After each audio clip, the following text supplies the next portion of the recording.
In clinics, I absolutely love working with the 0 to 2 clients. I suppose it's just wonderful knowing that you can help parents influence positively the future health of their children. And we know that the 0 to 2 years is a time where they develop patterns of eating, develop their preferences and behaviours around eating as well. So it's a really, really great group to work with and really rewarding to work with them.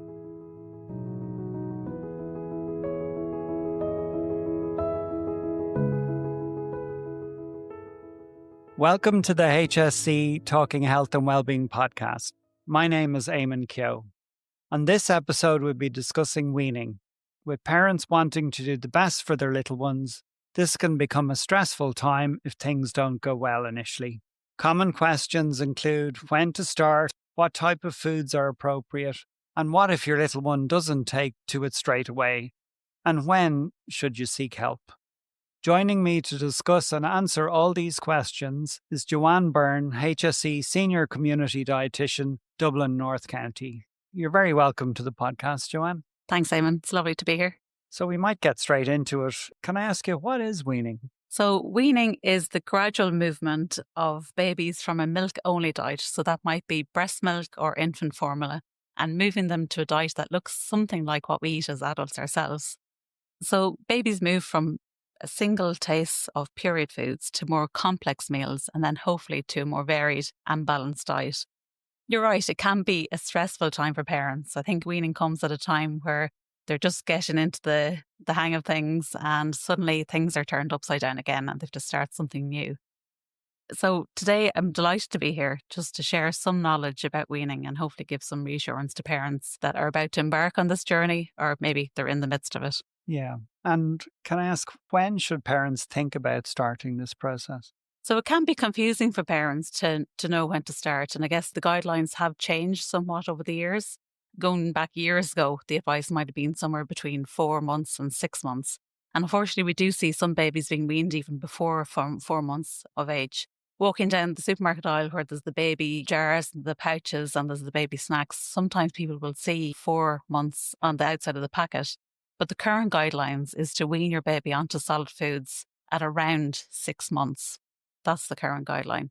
The guidelines do go a little bit further to say that you shouldn't introduce solid foods to your baby before 17 weeks. And there's a few reasons for that. The first being that your baby's body just isn't mature enough. In particular, their kidneys and their digestive system isn't ready for solid foods yet. Yeah. Another thing to note would be that their milk, be it breast milk or infant formula, is providing all the key nutrients that they need up to the 6 month mark. And also there's an increased risk of developing obesity in later life. Studies have found if you start weaning before 17 weeks. All right. Okay. On the other hand, I guess it is important that you don't delay weaning after 26 weeks. Yeah. That's for a number of reasons. I guess the milk doesn't provide enough energy after this point for further growth. Iron stores that babies are born with start to be depleted by this time. And I suppose by delaying the introduction of solid foods beyond 26 weeks, you're missing out on key opportunities for developing skills such as self-feeding and also the development of muscles that are involved in speech. Right. Okay. And typically, what are the signs, I suppose, to look out for within that period when a parent might feel that their baby is ready? Yeah, so what you'll hear your public health nurse or maybe your doctor talking about is to look out for the signs of readiness. That's what they're called. Right. And we've already discussed about babies' bodies, in particular their kidneys, Yeah. digestive systems, being sufficiently mature by 4 months. But really, there are other important signs that you need to look out for in terms of their neurodevelopment. And the first one being that the baby is able to sit up with some support and that they'd have good head control. And this is important so that they can manage the process of swallowing. Right. The second one would be that they can look at food, they can pick it up and put it into their mouth themselves. And this is looking at their hand-eye coordination. And the third one, finally, that would be a really important sign of readiness to start weaning, is that they can swallow food instead of spitting it back out.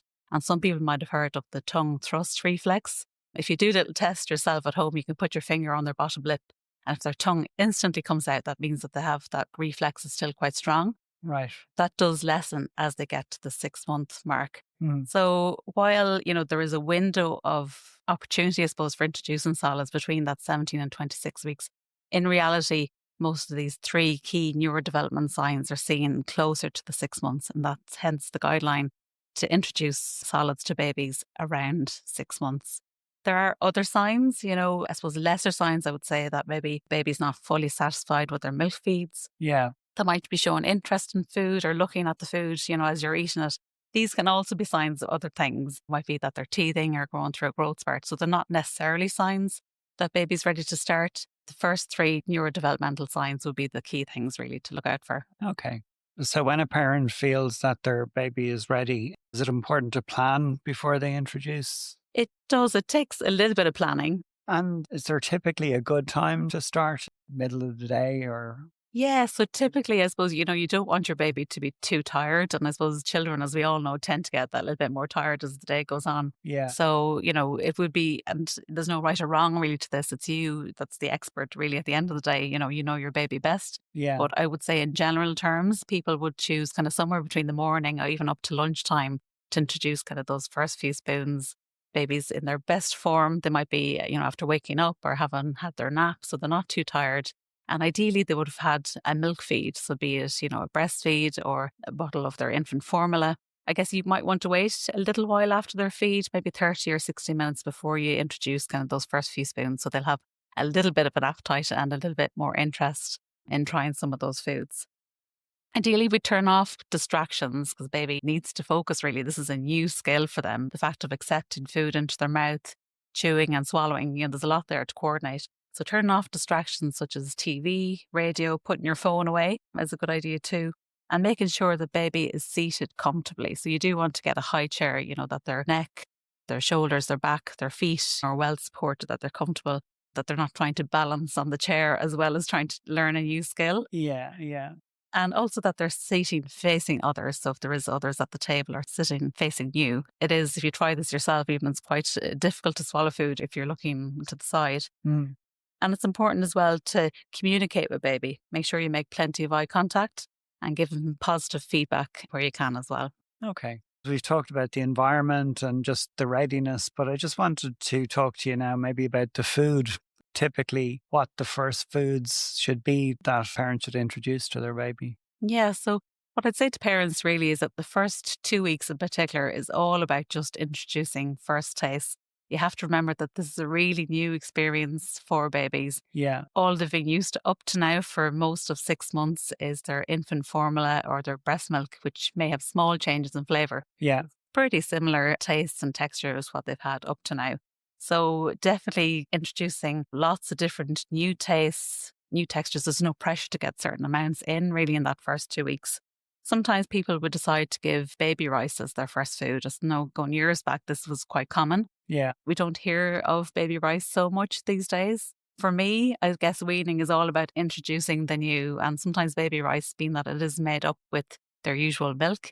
Yeah. It tastes quite the same. Okay. And slightly different texture. But I Yeah. suppose if that's someone's preference to start on baby rice, then certainly that's fine. I just maybe wouldn't dwell on it, or you could make additions to the baby rice, such as Right. maybe some pureed vegetables just to change it up a little bit.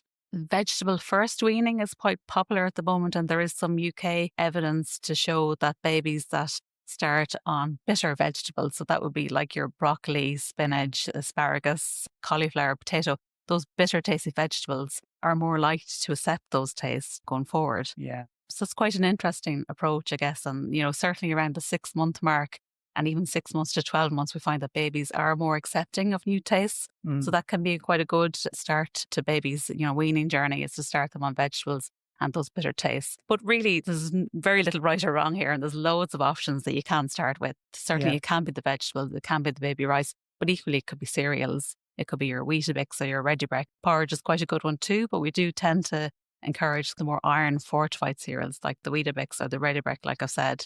Other options would be like fruit, although babies are born with a natural preference for sweet foods. So certainly sometimes people, will introduce those a little bit later. Yeah. Certain fruits are naturally soft, like bananas mash up really well. Yeah. Peaches, apples, you might have to stew to make them kind of a suitable consistency.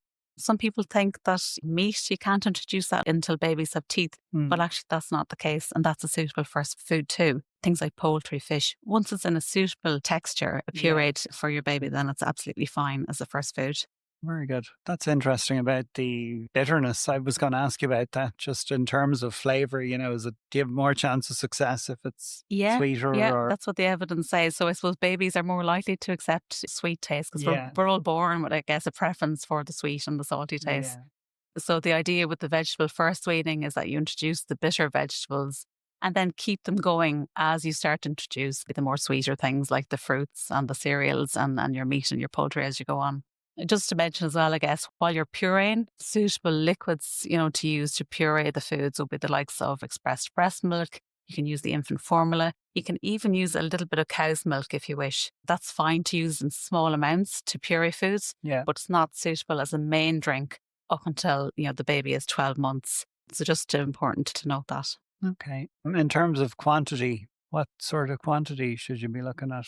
So to start, really, you're looking at just 1 or 2 teaspoons. Really? Yeah. Yeah, Yeah. really, Yeah. really small amounts. Yeah. And because such a new experience, for babies. So we do have to have patience with them. And it's important for you to let baby be the guide. Once they, work up to 5 or 6 teaspoons, you can start to introduce a second meal and so on until you have your 3 small meals, roughly evenly spaced throughout the day. There's no set times as such. It'll really depend on your schedule, but in general, that they're evenly spaced throughout the day. And we would recommend that parents, I guess, follow a practice like responsive feeding. So that would be to look for the signs of hunger from their baby. Mm. And if they're seeing, the baby's really excited by the food and they're kind of grabbing the spoon almost off you, then absolutely continue and to give them a little bit more. Yeah. But equally, if you see that baby's becoming kind of disinterested, if they're getting a little bit distressed maybe, or if they're pushing the spoon away, turning their head, that's all signs really that they're full and that would be a time to stop. So they're really good at regulating their own appetite, and that's a really great skill to respect and encourage them to listen into their tummies when they're hungry and when they're full. Yeah. Okay. And what about texture as well? Is that important? Texture is really important, yeah. So I suppose the traditional method of weaning would be to introduce the purees first. So you're looking at kind of a thin puree or like a yogurt consistency. But as time goes on, you're looking to introduce some texture so that somewhere between 6 and 9 months, really that babies are on more of a mashed diet. And this doesn't happen really overnight. I would also say to parents that you're gradually trying to push your baby forward in terms of texture and that you're making that puree that little bit thicker, using a little bit less liquid as you go on. And suddenly you're adding no liquid at all and you're just mashing their foods. It is really important to make sure that there are some small lumps in your baby's food by 10 months. And that's really important because it is quite difficult to introduce some lumps and texture after that time. Mm. Also, I guess the textured and the lumpy food does again develop the muscles in the mouth that's so important for speech. And I understand completely it can be really a nervous time for parents. And I understand completely the anxieties around progressing babies sometimes with texture, but it is really important.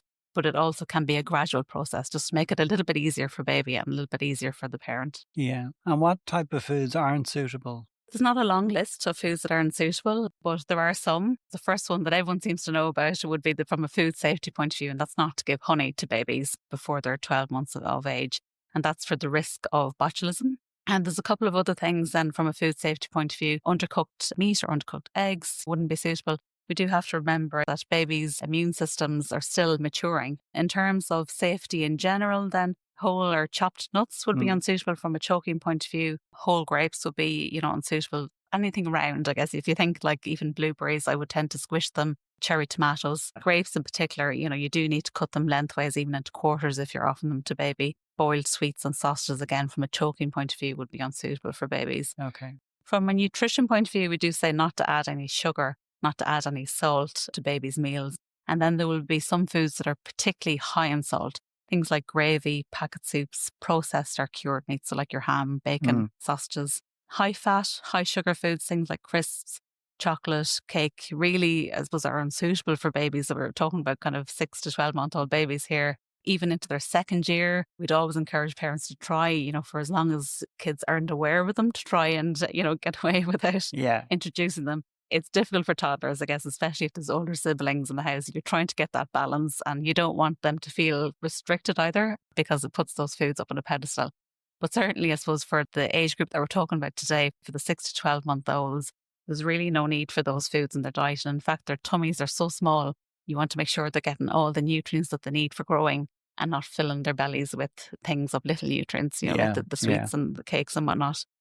But there's a couple of other foods then that wouldn't be suitable from a nutrient point of view. Bran would be one of those things that prevents the absorption really of things like iron and calcium from baby's diet. Things like liver would be quite high in vitamin A, so that wouldn't be suitable either.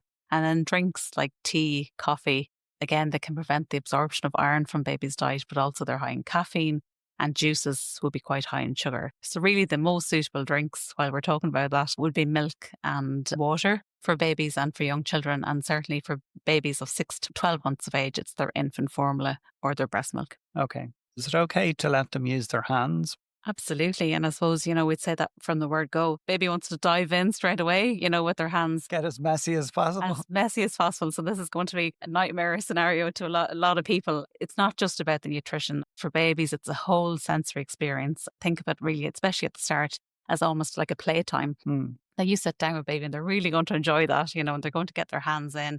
The food will be all over them, all over their hair and all over your floor, unfortunately. But, it does get better. But to accept the new foods and the new tastes, they really need to get to grips with the texture, and they do that with their hands. They can bring it to their mouth and smell it, and they get to visually look at the colours. It's all so different and so new. So absolutely, I would make sure that they get involved with their hands. But also if you're using spoons, sometimes baby will want to grab the spoon and kind of feed themselves too. Yeah. That's all really, really positive. So often in terms of equipment, we've already talked about a high chair, but in terms of getting spoons, ideally like a flat spoon where the bowl part is flat so baby can easily clear the food from the spoon. But if you think baby's going to start feeding themselves, it might be a good idea to get a short handled one so it'll increase the chances of getting it into their mouth. Yeah. When they move on, then 7 months old, babies will slightly differ. And again, like the parent is the expert, they know in terms of what the eating competence level is of their child. But roughly around 7 months, it is a good idea to introduce finger foods. And by finger foods, I mean literally the size and the shape of your adult baby finger, because babies can easily latch onto your finger, and they often do. Yeah. So if you pair finger foods that are of that shape and that size, baby will easily able to put that in their hand and then take off little bits by themselves. And what type of finger foods would you recommend? So initially I would start off with soft finger foods. If we were to say we're starting at 7 months, overcooked vegetables really would be the best. So you're talking about, broccoli, maybe some cauliflower. They can easily hold the little floret in their hand. Yeah. Things like banana, you can cut that lengthways and put it in their hand. And those are really, really soft foods. And carrots? Carrots, yeah, absolutely. Making sure that you cut the carrots similar size, because one carrot might be suitable and the next might not. So it's important, I always say, to do kind of like a squish test where you squish the food between your index finger and your thumb just to make sure that it is soft enough. And you don't have to wait until babies have teeth to introduce finger foods. You absolutely don't. If you've ever had to put your baby finger into their gums, you find that their gums are really hard and they can really manage, finger foods, no problem from 7 months. As they move on, then kind of towards 9 to 12 months, they can manage more complex finger foods, maybe things like meatballs or fish cakes. And then by this stage, you might want to challenge them, help them develop their pincer grip by offering them smaller pieces of food.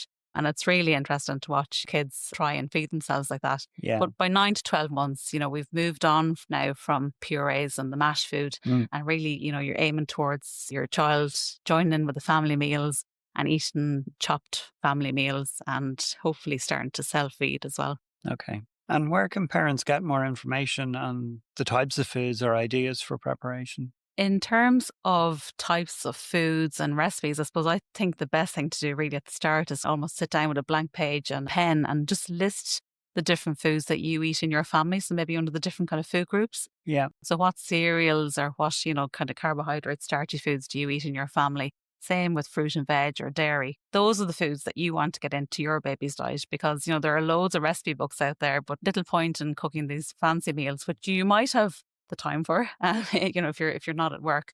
But if they become accustomed to those, flavors and those meals, it can be really hard to introduce then kind of like your bog standard meals that you might cook when you're back at work or you're a little bit busier. So if it's spaghetti bolognese or if it's lasagna or if it's meat and 2 veg that you eat in your family, those are the types of foods that you need to start with and getting in early. But sometimes, when babies are starting weaning in a house, it can be a good opportunity for the whole family to sit down and say, well, actually, maybe we don't have that many recipes in our repertoire. And, to go to the recipe books and try and expand and maybe introduce more variety into their diet, it can be a good opportunity. There's also safefood.net, which is quite a good resource. They do have some recipes and some videos on there as well. Right.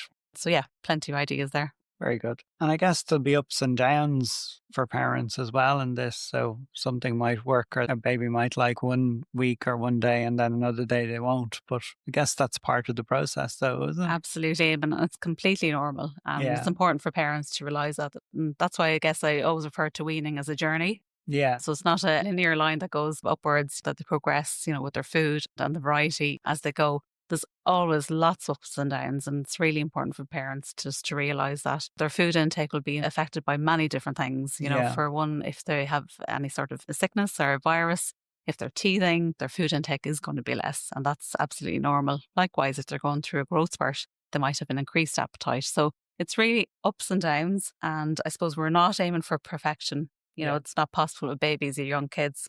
And what I'd always say to parents really is not looking at one meal in isolation or even one day. Looking at their meals really more so over a week, and looking at the trend is important. Just to focus on food refusal for the moment, what should parents do here? Yes, this question comes up, time and time again. It's a real concern for parents, when Yeah. this doesn't happen. But again, just to say this is really normal. And I would say most babies are going to go through some period of food refusal at some point. And as we said, there are lots of reasons why there might be some setbacks. It might be that they're sick, or it might be that they're too tired. So I would say to parents, do a little bit of detective work. It might be easily explained by that they are sick at the moment or they are tired. You could look at their overall milk intake for the day. Yeah. Maybe they're on a little bit too much milk for the stage that they're at, or is their milk feeds too close to a mealtime? So you could play around with those things, or even just going back to the basics that we talked about, the meal environment. Is there too many distractions? Are they comfortable in their chair? That's a really important one as well. So going back to those things, if parents are concerned and you feel that they're really not eating enough, then it would be important to talk to your public health nurse, talk to your GP, and you can always get your baby weighed as well. That'll be a really good sign of whether they are getting enough as well. And I suppose if there is a need for onward referral to the likes of myself and primary care dietitians, then your public health nurse or your GP can do that. And I just wanted to talk to you about allergies now. And a lot of parents worry about this when introducing new foods. They do. And again, I do some weaning workshops, to parents about weaning. And as soon as we come onto the topic of allergies, the questions come flying in. It's a really, really big concern for parents. But I suppose just to say from the offset, Eamon, that it is rare. At the same time, it is good for parents to be aware of the signs and the symptoms of allergy. And these are all listed on the mychild.ie website. Okay. And that's a really great resource for people to refer to for all things weaning. The signs and symptoms of allergy are listed there. The main allergens that we're talking about would be milk, egg, fish, peanut and wheat. Babies that are fed infant formula will have already been exposed to cow's milk, but this is a new allergen that you need to consider for breastfed babies. My advice around the introduction of allergens will be to include on a day that baby's well. So we've already discussed that babies can be upset, in terms of teething or sickness from time to time. But really, I suppose if you are to know whether baby is upset by food in terms of that they have signs of allergy, make sure that you can differentiate it from, maybe a sickness, or if they're teething, for example. It's a good idea to introduce the allergens in the morning time. So you can just kind of monitor baby for the rest of the day and see if there is any signs or symptoms of allergy. So you can introduce a small amount into their usual food, for example, their breakfast cereal, or just give a small amount of that allergen on a spoon. And it is important in this case not to let baby feed themselves the allergen food and smear it all over their face. Yeah. It's actually really important to deliver the spoon of that allergen directly into their mouth, and just to make sure that they've eaten it. And then obviously monitor then for signs and symptoms. We do say with the allergen foods to provide it and then wait 2 or 3 days before you give some more or you introduce another allergen, just because it can take up to 3 days to see some signs and symptoms of allergy. There's not necessarily any order to introducing the allergens, with the exception of egg before peanut. Sometimes if there is signs and symptoms of allergy to egg, it can be just to raise a flag that there might be some symptoms with peanut as well. And an important point to make is for parents, if the child does tolerate egg and peanut, that it is important to keep it in their diet 2 to 3 times a week. And there's a study in the UK, the LEAP study, that showed and followed kids up to the age of 6 and actually found that it's important to keep it in their diet regularly, in fact, up to the age of 5, to ensure that they maintain that tolerance to those allergens. Yeah. But my most important message really around allergens is that the current evidence is really to introduce them sooner rather than later. And that's the best way of reducing the risk of developing an allergy to that food. So I suppose historically, there might have been periods where people were advised to avoid certain allergens, but that's really not the case now. And we talked about that first 2-week window where you're just trying out different things, maybe the vegetables or the fruit, the cereals. After that, I would start to think about introducing the allergen foods just to reduce that risk of developing an allergy. Okay. And just to talk about milk for a second, actually, is there a balance to be struck there in terms of, introducing milk? Yeah, this is always a really big question for parents. They've introduced the food and we tend to give a lot of advice around that, but then they're like, what are we doing with the milk? Where does that fit in? And Yeah. between 3 meals and introducing some snacks and finger food, where is the room in the day really for introducing the milk? Babies are going to need their breast milk or their infant formula up to at least the age of 12 months. Yeah. And from then they can move on to cow's milk. In terms of breastfeeding, it is encouraged by the WHO actually to continue breastfeeding up to the age of 2 and beyond. And this provides lots of benefits to children. For bottle feeding then, or infant formula feeding, there will be a gradual reduction in milk over time as they increase their intake of solid foods. Yeah. So to give you an example, a baby that has not started weaning yet might be, between 4 and 6 months, but might be on roughly 1,000 mils or 33 ounces of milk. This might reduce to 600 mils or 20 ounces of milk by 7 to 9 months. Right. And then by 10 to 12 months, that might reduce further to 400 mils or 13 ounces.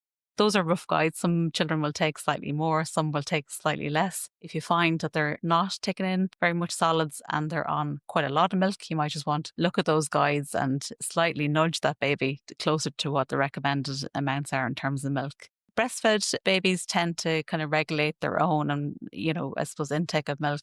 And what we'd advise breastfeeding mothers is to have that schedule of meals and let babies then breastfeed on demand around that. In terms of timing of the bottles, people will often ask which bottle do I take out. But really, I suppose if the first decrease in milk around the 6 to 9 months, that's 600 mils roughly. They might have a bottle in the morning time, they might have a bottle in the evening, and then kind of 1 or 2 in the middle. In terms of the exact timings, it really depends on your own schedule, and parents have the freedom to fit them in where it suits them. I suppose when you are reducing the bottle and that, how do parents ensure that babies are getting enough nutrients? So it can be tricky to know that your child is getting enough nutrients. There aren't specific portion size recommendations for under 12 months. Yeah. So my best advice would be to make sure that your child is getting a variety of different foods. Back to your list. Exactly. Yeah. Back to your list and making sure that they're getting foods from all the different food groups. After that 2-week window of first taste, that's when, as we said, you start to introduce some of the allergen foods, but also try to put some balance on the meals. So we're looking at 3 key things really in terms of meal times that you include a carbohydrate food. That would be like your potatoes, cereals, pasta, rice. That you include protein food or an iron-rich food. That would be like your meat or your poultry, your fish, eggs, beans, peas, lentils, and also to include a fruit or vegetable as well. So getting some balance there in terms of how you kind of set up the meals in terms of your 3 things, your carbohydrates, your protein or your iron-rich foods, and your fruit or vegetables. I do give specific mention there to iron because, as we've said already, babies are born with iron stores, but these do become depleted by 6 months. The requirement for iron for young kids actually is quite large when you compare it to their size and the amount of food that they take in.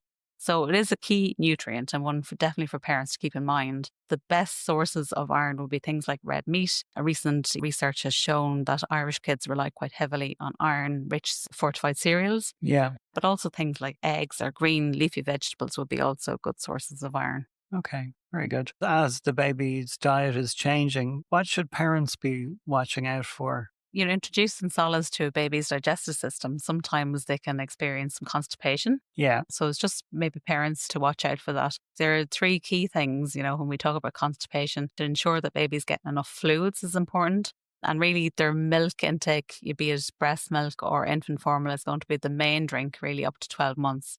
But at the time of weaning, you can also introduce some water in a beaker or an open cup.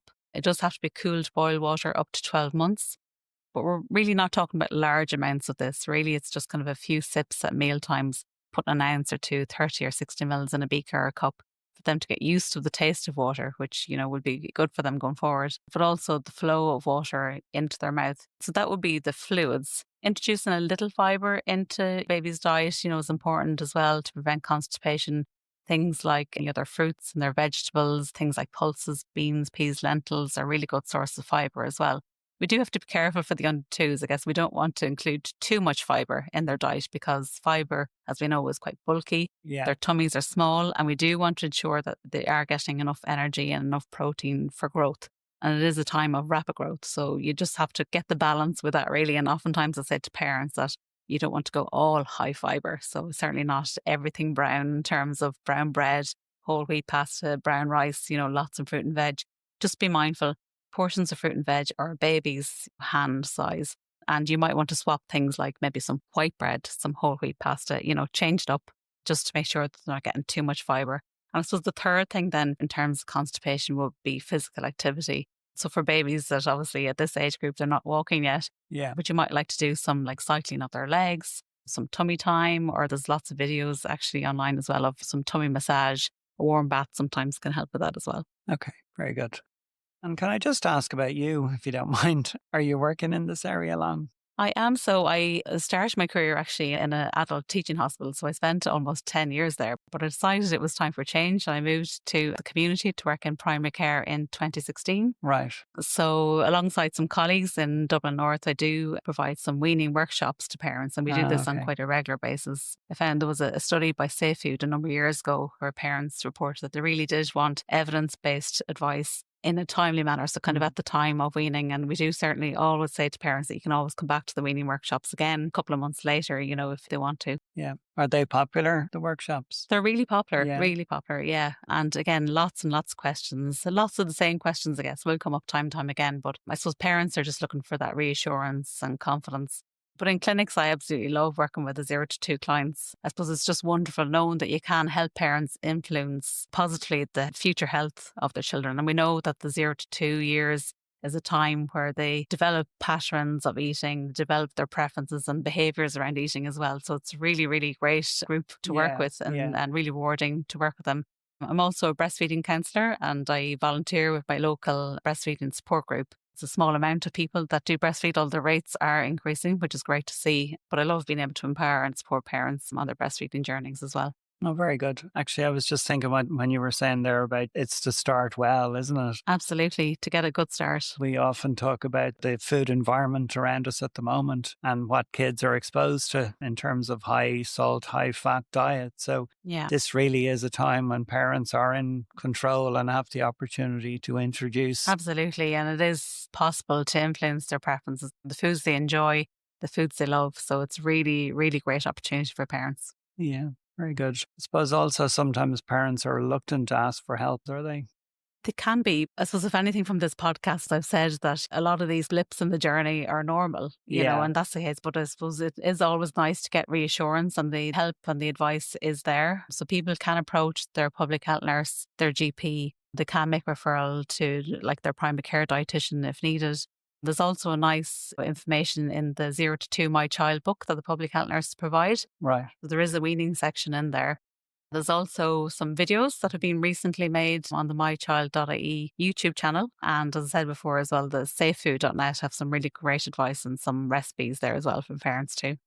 And can I just ask about the common challenges that you find parents face? I know you've talked a lot about We have touched on some of them. So I guess, food refusal would be probably the main one. Allergies, if you did feel that your baby's not gaining, enough weight or not eating, it would be really important to touch base there with your GP for a growth assessment. And obviously they can be referred on then if needs be. Choking fears are always one of the main questions for parents as well. And the gagging, I guess, is a normal reflex that babies have. It's kind of a protective mechanism to prevent them actually from choking. What's the difference between It can be really confusing. I suppose the first step is for parents to know the difference. Yeah. So as I mentioned, the gagging reflex is a normal reflex, although it can be quite terrifying to see if you see it for the first time. But in general, I suppose that's just the baby kind of working through that difficulty that they're having. They're moving maybe food from the back of their mouth to the front, just to chew it a little bit again and maybe swallow it the next time. They tend to turn kind of a slightly reddish colour, but it's completely normal. It's really important, I guess, to kind of hide your anxiety really at that stage, because almost you might make the baby feel a little bit anxious. But it is a totally normal reflex and it does lessen over time. It's really important actually that people do progress with the textures, as I said before, to lessen that gag reflex that they have. And if you continue them on a pureed consistency, then actually you're not challenging that reflex and it might persist. Choking, on the other hand, warrants immediate action because the airway is blocked. I guess the child can be quite silent. They might turn kind of a bluish colour. And on the HSE website, it would be great for people to look at what to do in the event of a choking episode. It is important to know what to do for the under ones. Sometimes, organisations will offer first aid courses for parents, be it online or in person. They're quite accessible now, actually, and a lot of parents do decide to do those, just even for peace of mind. Okay, great.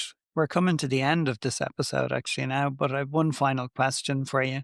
If you were to give 3 top tips to parents out of everything that we've talked about on this episode, what would they be? The first one would be to offer lots and lots of variety. So in terms of colour, the different food groups, even different shapes of the same food. For example, carrots that you give it mashed, you give it in the finger food, the fingers, you might roast it, you might boil it, cooking it different ways as well. Yeah. There is a window between 6 months and 12 months where babies are quite accepting of new tastes and new textures. So this is a really kind of good time to take advantage of that and offer lots of different foods and lots of different tastes.